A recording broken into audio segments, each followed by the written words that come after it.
Bismillah, alhamdulillah. Kali ini kita lanjutkan lagi ikatan kimia bagian yang kedua ya.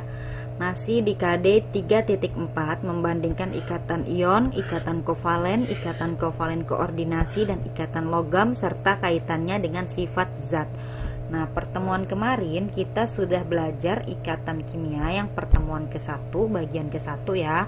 Udah tentang kestabilan gas mulia, ikatan ionik dan ikatan kovalen.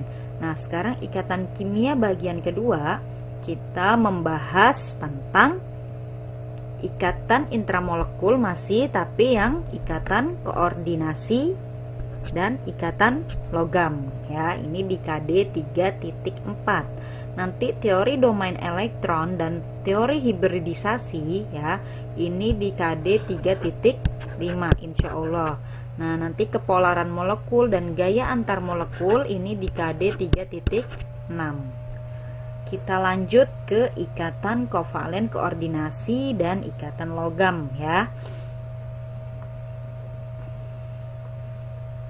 Ini kemarin bagian ke-1 sudah kestabilan gas mulia, ikatan ion dan kovalen. Ini bagian 1. Sekarang bagian 2 kovalen koordinasi dan ikatan logam bagian kedua. Kemarin udah sempat dibahas tentang struktur Lewis ya di ikatan kovalen. Struktur Lewis ini menggambarkan elektron di kulit terluar atau disebut juga elektron valensi ya. Nanti yang digambar dalam simbol Lewis itu valensinya, elektron yang ada di kulit terluar yang dimiliki oleh suatu atom. Elektron digambarkan dalam bentuk titik-titik atau dot, silang atau cross ya, dot cross elektronnya. Contoh misal ada O, nomor atomnya 8, konfigurasinya 26. Nah, 6 ini elektron terluar disebut, atau disebut juga elektron valensinya 6. Nah, ntar yang digambarin 6 ini si elektron si O. Nah, O punya titik 6 nih, elektronnya 6 ya, di dot. Terus nomor atomnya 7, berarti konfigurasinya 25. Nah, 5 ini adalah elektron valensi si N. Nanti N digambarkan elektronnya ada 5, satu titiknya ada 5 ya. Terus untuk menggambarkan struktur Lewis dari suatu molekul terlebih dahulu harus menentukan atom pusatnya. Kalau ini kan berupa atom, kalau dia berupa molekul gimana?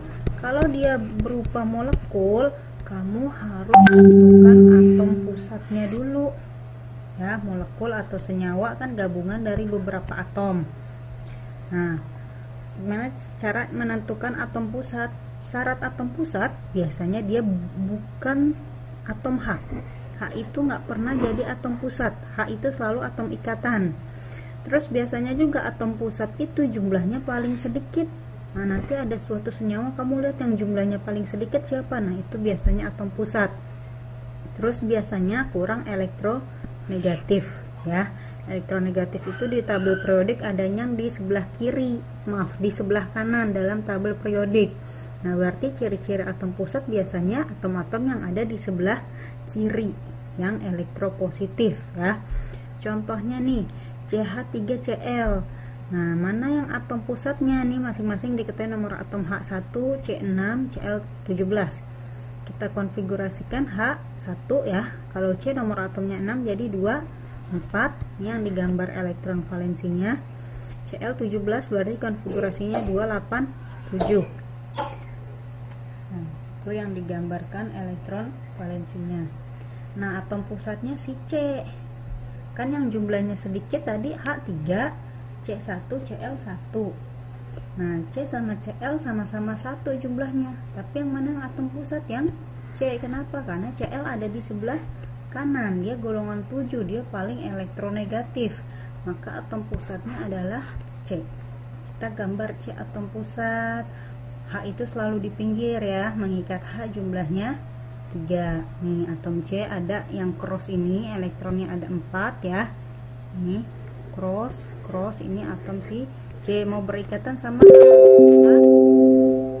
punya 1 elektron dipakai bersama sama si C, jadilah dia berikatan nih, masing-masing menyumbangkan pasangan elektronnya sehingga ada satu pasang jadi elektron ikatan tunggal.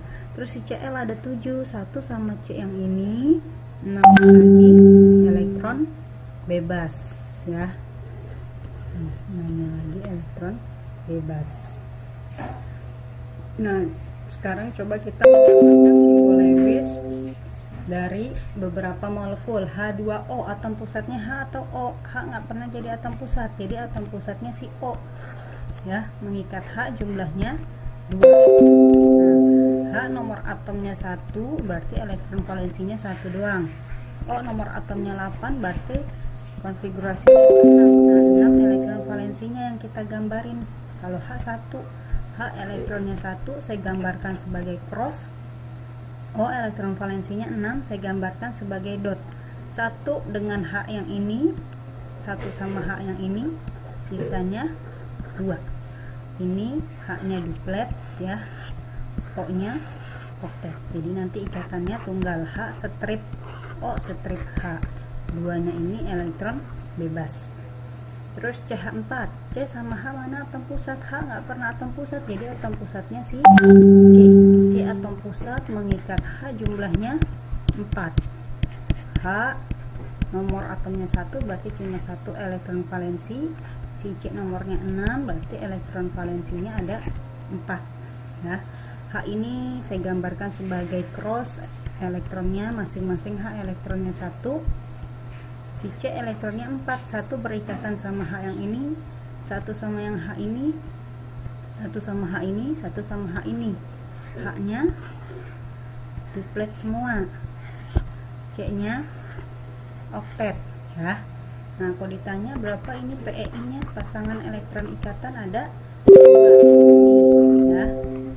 Berapa PEB-nya, pasangan elektron bebas ada 2 pasang ya. Kalau CH4 berapa PEI-nya? Kalau digambarkan berarti H sebentar.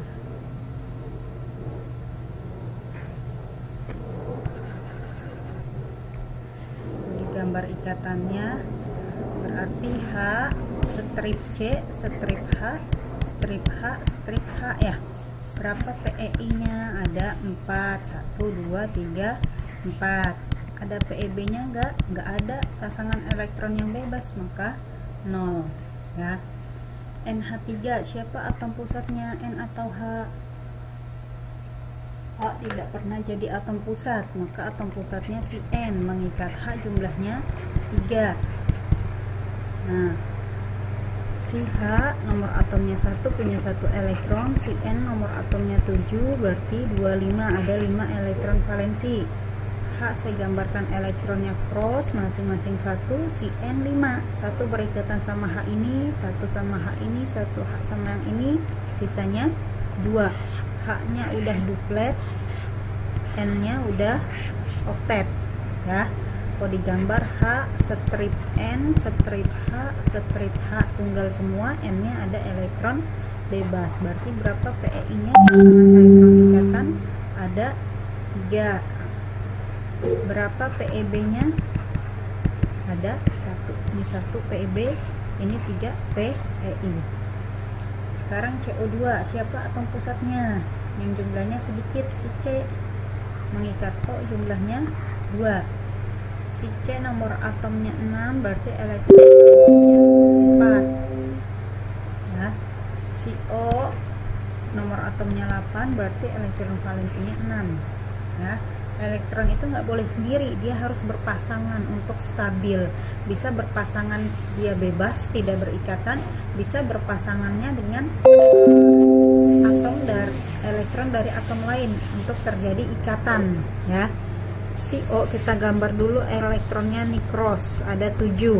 Si O elektronnya elektronnya ada 6 ya. 6 elektron valensi si O. Si C elektron valensinya 4. Kita gambar 4, 1 2 3 4. Kalau kita lihat si O nya belum oktet. Gimana supaya oktet? Elektron si C kita pindah supaya si O nya oktet ya. Kita pindah, pindahnya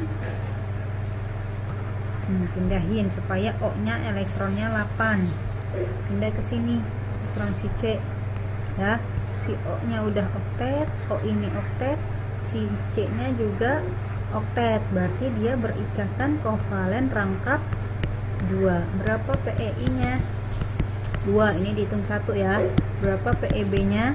Gak ada 0. Yang dilihat PeB atom pusat, nggak ada PeB ya. Yang dilihat PeB itu atom pusatnya. Ini sekilas cara menggambar simbol Lewis yang berguna untuk menentukan kepolaran suatu molekul ya. Sekarang kita lanjutkan ke pembahasan penyimpangan aturan oktet pada ikatan kovalen. Nah, nanti kan kita gambar ikatan kovalen itu dengan struktur Lewis ya. Nah, nanti penyimpangan aturan oktet ada 2. Yang pertama, penyimpangan menyusut ya. Artinya apa? Jumlah elektron yang dimiliki atom pada pembentukan molekul ini kurang dari 8 elektron. Kan harusnya oktet itu 8. Nah, ini kurang dari 8. Contohnya pada senyawa BF3 ya. BF3 si B atom pusatnya. Ini ya. B atom pusat mengikat F jumlahnya 3. Si B golongan 3, berarti elektron valensinya si 3. 1 sama F kiri, 1 sama F kanan, 1 sama F bawah ya. 3 elektron si B. Si F golongan 7 punya 7 elektron, 1 sama B, 6 nya lagi elektron bebas, 1 nya sama B, 6 nya lagi bebas. Masing-masing F nih punya 7 elektron ya. Yang satu berikatan sama B, 6 nya lagi bebas. Nah, ini F nya oktet, F kanan oktet juga, F bawah oktet. Tapi kita coba lihat B nya. B nya tidak oktet. Jumlah atom B cuma 6 elektron, maka ini menyusut. Artinya penyimpangan menyusut, kurang dari 8 elektron ya. Elektron pada atom pusatnya. Nah, yang kedua, penyimpangan berkembang. Berkembang ini artinya jumlah elektron yang dimiliki atom pada pembentukan molekul lebih dari 8 elektron.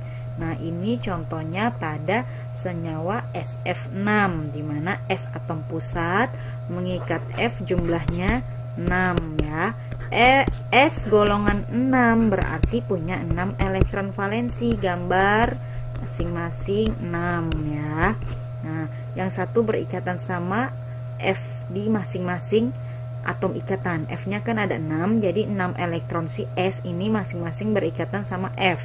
Sedangkan F golongan 7 berarti punya 7 elektron. Nah, ini lambangnya dot ya.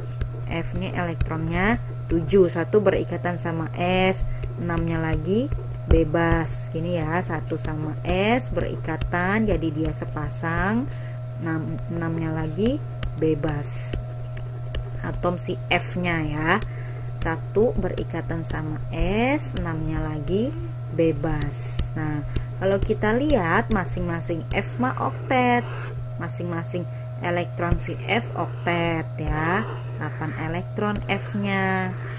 Nih, F-nya 8 elektron. Tapi kita lihat atom S totalnya setelah dia berikatan sama F. Berapa? Ada 10 elektron yang dimiliki. Bukan 10. Ada 1 2 3 4 5 6 7 8 9 10 11 12 ya. Bukan 10 tapi 12 elektron, lebih dari 8, maka dia penyimpangan berkembang. Kita lanjut ikatan kovalen koordinasi ya. Ikatan kovalen koordinasi disebut juga ikatan semipolar atau ikatan datif ya. Ini sama aja. Adalah ikatan kimia yang terbentuk melalui pemakaian bersama pasangan elektron. Nah, namun pasangan elektron yang digunakan hanya berasal dari satu atom doang. Kalau yang lain-lain sebelumnya kan atom satu menyumbangkan, atom satu lagi menyumbangkan, dipakai bersama. Nah, ini enggak, ini cuma asalnya dari satu atom doang yang digunakan untuk berikatan. Nah, ikatan kovalen koordinasi dapat digambarkan dengan tanda panah untuk bedainnya ya. Contohnya SO2. Si S golongan 6, si O juga golongan 6 ya. Nah, si S atom pusat mengikat O jumlahnya 2 ya. Si O golongan 6 berarti punya 6 elektron. 1 2 3 4 5 6. O ini juga 6. 1 2 3 4 5 6. S golongan 6 juga kan ya, berarti punya 6 elektron nih. Ini ya. Nah, kalau kita lihat di sini O-nya sih oktet, O-nya oktet. Nah, S-nya kan lebih dari 8. Maka bisa kita pindah asalkan dia oktet. Kalau bisa dipindah-pindah, boleh dipindah ya. Dipindah atom si O-nya, terserah, boleh O kiri, boleh O kanan. Nah, misal pindah O kanan, di 2-nya ditaruh di bawah ya. Si O nih elektronnya yang bulat-bulat. Nah, si S-nya jadi oktet nih, jadi 8 elektron. O-nya mah tetap oktet ya. Nah, nanti kalau digambar kan biasanya strip-strip. Kalau ada 2 pasang maka stripnya 2. Oh, 2 rangkap S. Nah, ini kan asalnya cuma S yang nyumbangin kan. Ini simbolnya sama-sama cross. Berarti ini elektronnya satu pasang ini asalnya dari S. Si O nih nggak nyumbangin. Jadi nanti tanda panah ya. Kovalen koordinasi dilambangkan tanda panah.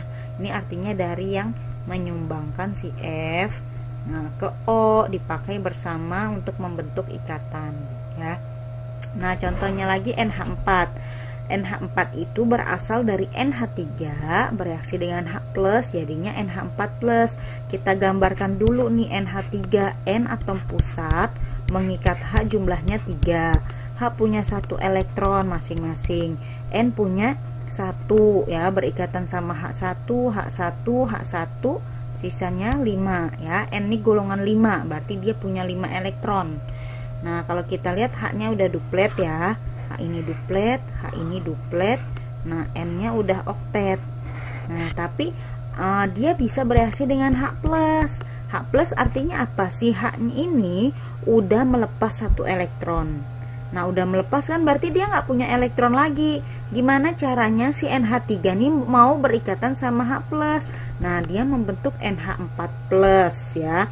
Si N kan masih punya 1 pasang elektron bebas yang ini ya. Kan yang lainnya udah berikatan sama H. Nah, sisa 1 pasang nih. Nah, 1 pasang inilah yang berikatan sama H. Jadinya membentuk NH4+.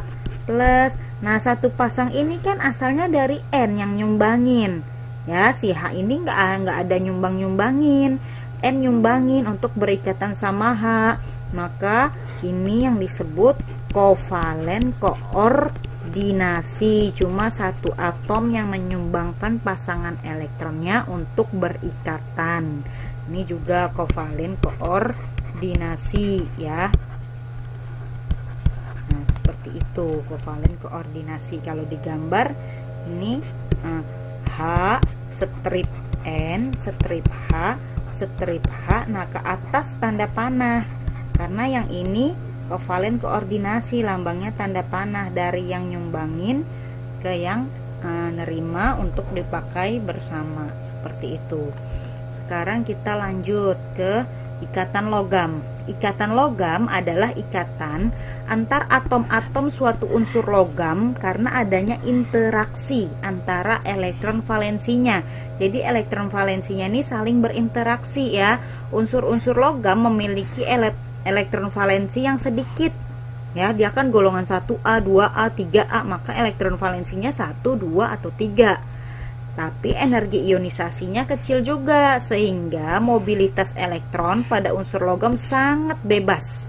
Jadi elektronnya ini bebas bergerak ya. Elektron tersebut dapat mengalami delokalisasi elektron. Apa itu? Yaitu posisi elektron valensi yang dapat berpindah-pindah dari satu atom ke atom lainnya. Nah, delokalisasi elektron tersebut membentuk awan atau lautan elektron. Dia pindah membentuk awan ya. Kemudian menyelimuti ion-ion positif. Nah, seperti ini ya, digambarnya si elektron yang kecil-kecil ini pindah-pindah sehingga membentuk awan dan menyelimuti ion-ion positifnya. Nah, logam mudah ditempa atau dibentuk karena atom-atom logam hanya bergeser sedangkan ikatan di antaranya tidak putus. Jadi dia cuma geser-geser tapi ikatannya mah nggak putus, jadi bisa ditempa atau dibentuk ya. Sifat molekul berdasarkan jenis ikatan intramolekulnya ya. Ini juga sering keluar nih di soal-soal ya. Jenis ikatan ion nih, ciri-cirinya. Ion ini punya titik didih dan titik leleh yang tinggi. Pokoknya di antara semua ikatan intramolekul, ikatan ion lah yang titik didih dan titik lelehnya paling tinggi. Kelarutan dalam airnya dia larut, dalam bentuk padatan tidak menghantarkan listrik, tapi dalam bentuk lelehan dan larutan bisa menghantarkan listrik. Wujudnya pada suhu ruang padat, rapuh ya. Nah, nanti kovalen terbagi 3, kovalen, polar, non-polar, dan koordinasi. Nanti polar non-polar ini kita bahas di KD 3.5 atau 6 gitu ya. Ini secara ini dulu aja, secara umum dulu. Nanti kovalen polar, titik didih dan titik lelehnya rendah. Dia larut dalam air, tapi hanya dalam bentuk larutan yang menghantarkan listrik. Nah, bentuk dalam suhu ruang bisa padat, cair, atau gas. Nah, nanti ada juga kovalen nonpolar ya. Nanti bedanya apa nanti di KD selanjutnya ya. Titik didih dan titik lelehnya dia sangat rendah, lebih rendah dari kovalen polar. Nah, bedanya apa lagi? Kalau nonpolar dia tidak larut dalam air, dalam bentuk padatan, lelehan, dan larutan, tidak menghantarkan listrik ya. Wujudnya padat, bisa cair, bisa gas, bisa. Nah, nanti ada lagi kovalen koordinasi. Titik didih dan titik lelehnya juga rendah, tapi dia larut dalam air. Dia mirip kayak kovalen polar ya, mirip nih yang koordinasi sama polar. Dalam bentuk larutannya bisa menghantarkan listrik. Wujudnya juga ada yang padat, cair, dan gas. Nah, kalau ikatan logam gimana? Titik didih dan titik lelehnya sangat tinggi, tapi dia tidak larut dalam air. Beda sama ion. Ini sama-sama tinggi, cuma ionnya larut. Kalau ikatan logam tidak larut. Nah, daya hantar listriknya dalam bentuk padatan dan lelehan dia menghantarkan listrik, tapi dalam bentuk larutan tidak menghantarkan listrik, berwujud padat dan kuat ya. Nah, kita ke latihan soal ya. Nomor 1, ikatan antara dua atom karena penggunaan bersama pasangan elektron yang berasal dari salah satu atom saja disebut ikatan kovalen koordinasi. Yang D ya, berasal dari salah satunya aja. Yang kedua, ikatan logam terbentuk karena apa? Serah terima elektron, salah, ini ion. Pelepasan elektron, salah juga. Adanya awan atau lautan elektron, pembentukan ion positif, atau pemakaian bersama. Kalau pemakaian bersama ini kovalen ya. Nah, ikatan ion tadi karena adanya awan atau lautan elektron, yang tadi karena elektronnya terdelokalisasi ya, sehingga membentuk awan atau lautan elektron. Soal nomor 3, berikut ini merupakan sifat dari senyawa KBr kecuali. Nah, KBr kita harus tahu dulu nih, si KBr ini ion atau kovalen. Kalau ion kalau ion kan dia harus dari logam, non logam. Logam nih muatannya plus, non logam muatannya min. Nah, sekarang KBr. K ini golongan 1A, BR golongan 7A. 1A ini logam, 7A ini non logam. Berarti plus sama min, berarti dia positif ikatan ionik. Kalau ionik berarti ciri-ciri yang ionik yang mana nih? Tapi yang ditanya ingat kecuali ya. KBr ini ionik, berarti cari yang bukan sifat ionik. Ionik sukar larut dalam air, salah ya. KBr senyawa ionik, sifat-sifat senyawa ionik berwujud padat namun rapuh, titik leleh dan titik didihnya tinggi, lelehan dan larutannya menghantarkan listrik, mudah larut dalam air. Nah, berarti kecuali yang A, bukan sukar tapi mudah. Yang selebihnya ini betul ya. Soal nomor 4. Tabel berikut ini merupakan beberapa sifat dari dua zat ya. Nah, berdasarkan data tersebut, lihat datanya di tabel ya, dapat disimpulkan ikatan pada zat X dan Y berturut-turut. Si X titik lelehnya rendah minus, si Y titik lelehnya tinggi 1500 lebih ya. Nah, terus dalam bentuk padatan lelehan dia mengantarkan listrik, tapi dia tidak larut dalam air. Siapa yang bentuk padatannya mengantarkan listrik? Yaitu ikatan logam.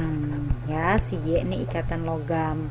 Nah, si X titik lelehnya rendah, dalam bentuk padatan, lelehan, larutan, tidak ada yang bisa menghantarkan listrik dan tidak larut juga dalam air. Siapakah dia? Yaitu kovalen non polar ya. Si X ini kovalen non polar NP ya. Berarti jawabannya adalah yang B. Si X nya non polar, si Y nya logam. Nomor 5, kelompok senyawa yang semuanya berikatan kovalen. Nah, ingat kovalen itu beda sama ion ya. Kovalen ini dia dari non-logam dengan non-logam. Min sama min muatannya ya. Nah, kalau ion dia dari logam sama non-logam. Ini logam cenderung muatannya plus, non-logam min. Kalau kalian hafal ini cepet banget. Golongan logam ini 1A sampai 3A. Berarti unsur-unsur yang depannya golongan 1A, 2A atau 3A berarti dia fix, dia ikatan ion. Nah, Na nih golongan 1A salah, dia logam. K golongan 1A salah, logam. Kalau logam berarti ionik. Ini 1A semua nih. Nah, K ini juga 1A salah. Pokoknya kalau ada golongan 1A, 2A atau 3A berarti kan dia logam. Kalau dia logam dia berarti dia ionik. Yang ditanya kovalen, jangan cari yang ada logamnya. Ya, yang E coba lihat ada logamnya enggak nih yang E. Yang E ada logamnya si Ca, golongan 2A salah juga, dia ionik. Berarti jawabannya yang D ya, ikatan kovalen terbentuk antar unsur non-logam dengan non-logam ya. Nah, berarti jawabannya cari yang semuanya non-logam yaitu yang D. Nomor 6, diketahui elektronegativitas beberapa unsur sebagai berikut. Ada Cl, Be, Mg, Ca, Sr, dan Ba. Ini data elektronegatif ya. Berdasarkan data di atas, senyawa yang memiliki ikatan ion paling lemah.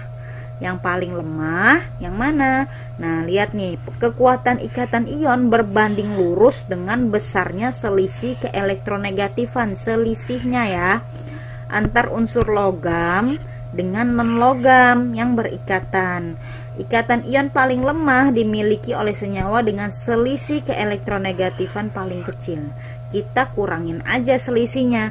Ba nih, BaCl2. Kurangin si Ba sama si Cl, kira-kira 2, ya 2, sekian ya. Berapa nih kalau dikurangin 2, ya yang A. Nah, si yang B, Be sama Cl, kurangin nih si Be sama si Cl, selisihnya berapa? 1,59. Yang C, Mg sama Cl, selisihnya berapa nih? Mg sama si Cl, selisihnya 1,8 ya. Terus yang D, CaCl2, selisih Ca sama Cl berapa? 2,16. Selisih si Sr sama Cl berapa? Sr dan Cl selisihnya 2,21. Nah, lihat yang ikatan paling lemah yang selisihnya paling kecil. Yang manakah yang selisih paling kecil? Kalau udah dikurangin jawabannya yang B ya. Kita lanjut ke contoh soal nomor 7. Di antara senyawa kovalen berikut ini yang atom pusatnya tidak mencapai oktet. Tidak mencapai oktet berarti kurang dari 8 ya. Nanti digambar satu-satu nih. NH3 tadi udah ada di contohnya ya. BF3 juga ada di contoh. Kalian lihat lagi. Yang tidak ada di contoh tadi siapa? PCl5, CO2, CHCl3 ya. Ibu gambar yang PCl5 dulu nih. PCl5 atom pusatnya P, mengikat Cl jumlahnya 5, gambar aja Cl nya 5 ini ya. Nah, si Cl golongan 7 ya. Cl nih nomor atomnya 17, kalau dikonfigurasiin dia 287, berarti golongan 7. Berarti si Cl punya 7 elektron. Nah, 1 berikatan sama P. 6-nya bebas, elektronnya 1 berikatan sama P. Nah, 6-nya bebas, 1-nya berikatan sama P. 6-nya bebas, elektronnya 1 berikatan sama P ya. Sama nih di semua Cl. Nah, P nomor atomnya 15. Kalau dikonfigurasiin nanti si P ini golongan 5 ya. Cl kurang 1 ya. Nah, si P 1 golongan 5 punya 5 elektron, 1 berpasangan sama Cl yang ini, 1 sama yang ini, 1 sama yang ini, 1 sama yang ini, 1 sama yang ini. Udahlah si Cl nih semuanya oktet, si Cl nya ya. Nah, Cl nya udah oktet, udah 8 elektron ya, elektronnya udah berpasangan semua. Tapi lihat si atom P, coba kita lihat si P nya nih, berapa elektron setelah berikatan sama Cl.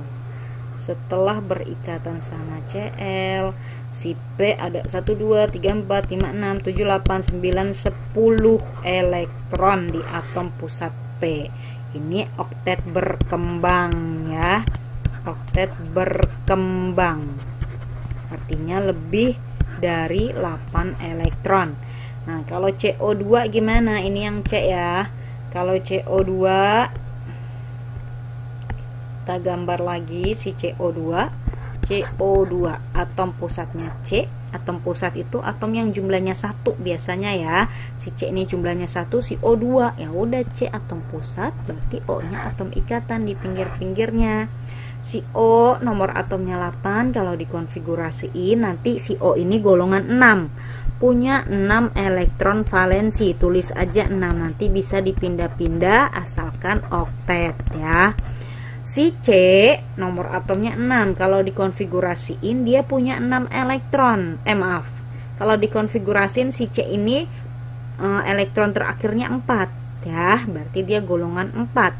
1, 2, 3, 4 ya. Kalau kita lihat nih si O-nya, apakah O-nya udah oktet? Udah ya. O kanan udah oktet, udah juga. Tapi C-nya udah oktet belum? Ternyata belum oktet. Gimana caranya? Kita pindahin aja elektron si O yang kiri. Elektron O yang kiri kita pindahin jadi di sini. Ya. Udah oktet belum? C-nya masih belum oktet juga. Pindahin lagi elektron O yang kanan. Ini pindahin ke tengah sini untuk berikatan sama C. O-nya tetap oktet, C-nya jadi oktet. Nah, inilah kestabilan si senyawa CO2.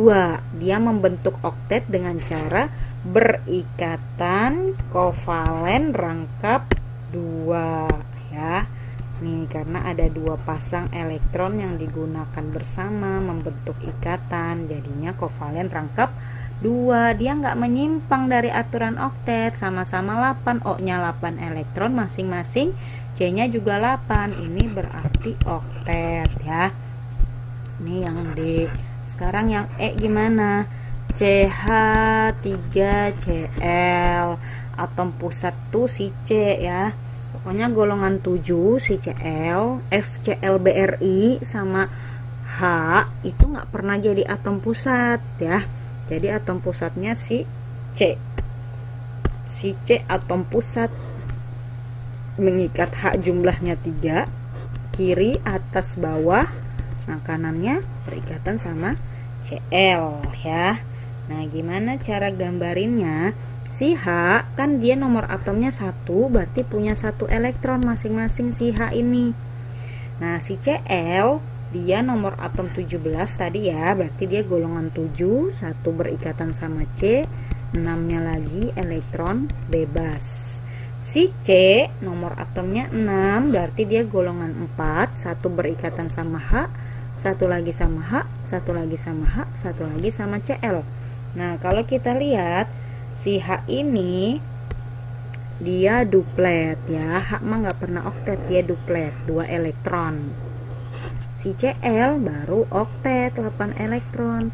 Nah, kita lihat C-nya oktet juga nggak? C-nya ternyata oktet juga. Berarti ini dia tidak menyimpang, dia oktet ya. NH3 juga oktet, sudah tadi contoh struktur Lewisnya di pembahasan sebelum ini ya. Coba dilihat lagi. BF3 juga tadi sudah Ibu contohkan di pembahasan yang sebelum ini. Nah, berarti yang tidak mencapai oktet, yang PCl5, dia oktet berkembang atau lebih dari 8 elektron pada atom pusatnya. Kita lanjut ke contoh soal nomor 8. Dengan menggunakan struktur Lewis, tunjukkan ikatan kovalen koordinasi pada molekul H2SO4. Kita tentukan dulu H2SO4 ini siapa atom pusatnya. Atom pusat itu yang jumlahnya 1. Di sini H jumlahnya 2, O jumlahnya 4, yang jumlah 1 si S, berarti S atom pusat ya. S atom pusat mengikat H jumlahnya 2, O jumlahnya 4. Kalau ada H sama O, gambar dulu O-nya. Karena H itu paling pinggir, pokoknya paling pinggir setelah atom-atom yang lain ya. Kita gambar dulu si O-nya. Si O-nya 4, 1, 2, 3, 4. Nah, baru kita gambar H-nya ya. H-nya kita gambar 2. Terserah, boleh atas bawah, kiri kanan. Nah, Ibu gambarnya kiri kanan ya. 1, 2. Nah, sekarang kita gambar elektronnya si H dulu. H nomor atomnya 1, berarti cuma punya 1 elektron ya. Si O nomor atomnya 8, berarti golongan 6, punya 6 elektron. 1 berikatan sama H, 4, 5, 1, 2, 3, 4, 5, 1 lagi sama S. Kok yang ini juga 1 sama H, 1 sama S, sisanya 4 ya, karena dia 6 elektron.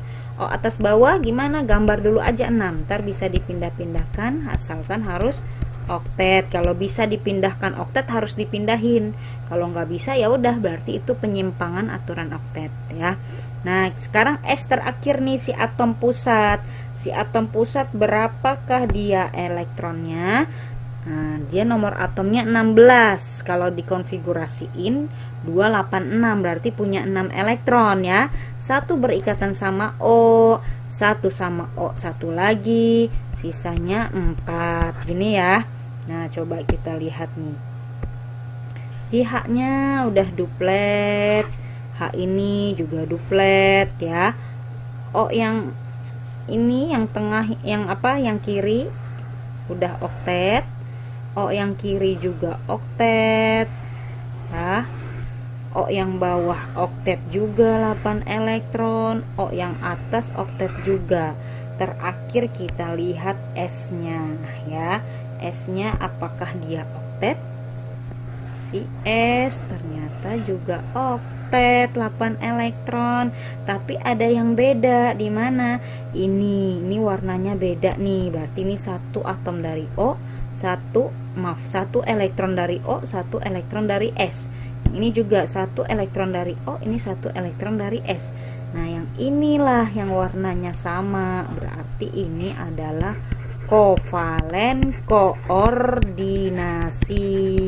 Hanya atom S yang menyumbangkan pasangan elektronnya untuk membentuk ikatan dengan atom O ya. Si O ini atas bawah nggak ada yang nyumbang, cuma asal dari S doang.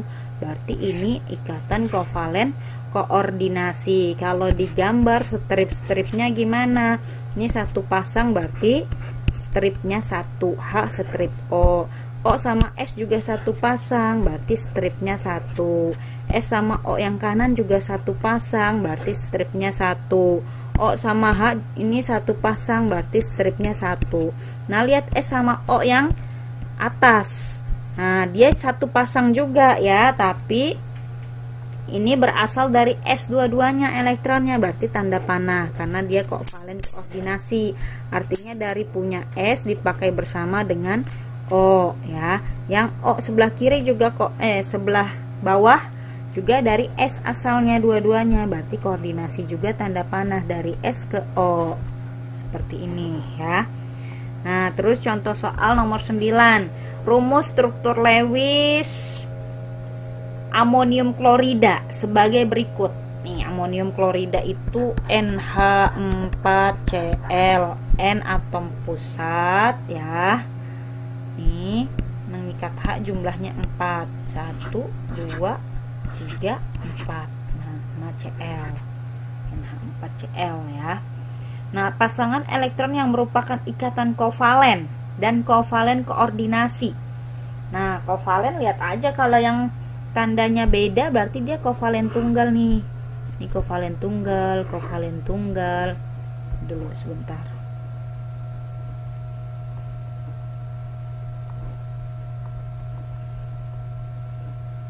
Hapus dulu ya, yang kovalen tunggal yang mana?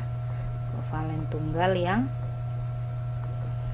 warna apa? Simbolnya beda. Ini kovalen tunggal, ini kovalen tunggal, kovalen tunggal. 1 elektron dari H, 1 elektron dari N ya, karena simbolnya beda nih. Kalau simbolnya beda pasti yang satu sama-sama nyumbang masing-masing atom ya. Nah, coba lihat yang warnanya sama. Yang warnanya sama berarti cuma dari 1 atom ya. Yang mana yang warnanya sama? Yang ini. Nah, ini berarti koordinasi. Nomor 3 ini kovalen koordinasi. Yang ditanya yang kovalennya dulu, baru yang koordinasi. Lihat yang belakangnya 3. Yang 3 ini berarti 1 dan 3. Seperti itu ya. Semoga bisa dipahami ya. Alhamdulillahirobbilalamin. Semoga bermanfaat. Assalamualaikum warahmatullahi wabarakatuh.